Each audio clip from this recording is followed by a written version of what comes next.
Bonjour très chers abonnés, c'est Amy sur Technospirit 18 avec Hérisson. Aujourd'hui, encore une petite lecture du missel, c'est parti.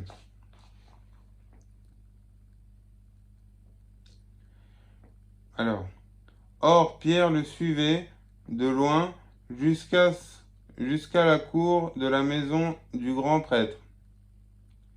Et y étant entré, il s'assit avec les serviteurs pour voir la fin. Cependant, les princes des prêtres et tout le conseil cherchaient un faux témoignage contre Jésus pour le faire mourir. Et ils n'en trouvèrent point, quoique plusieurs faux témoins se fussent présentés. Enfin, il en vint deux qui dirent, cet homme a dit, je puis détruire le temple de Dieu et le rebâtir en 3 jours. Alors le grand prêtre, se levant, lui dit, vous ne répondez rien à ce qui est déposé contre vous. Mais Jésus se taisait. Et le grand prêtre lui dit, je vous adjuge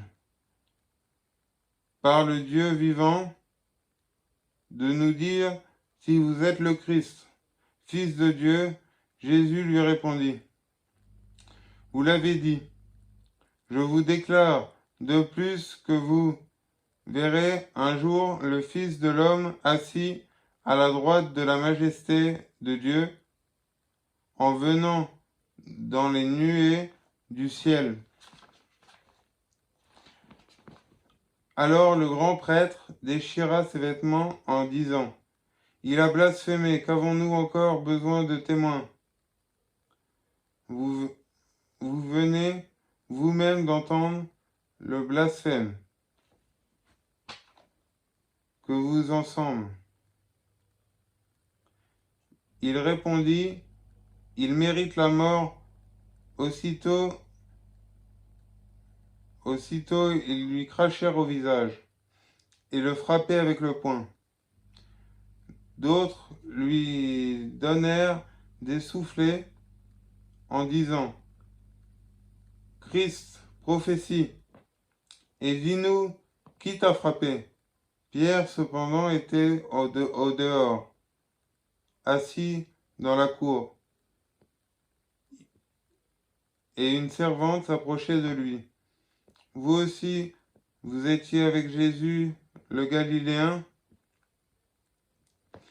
Mais il le nia devant tous en disant, je ne sais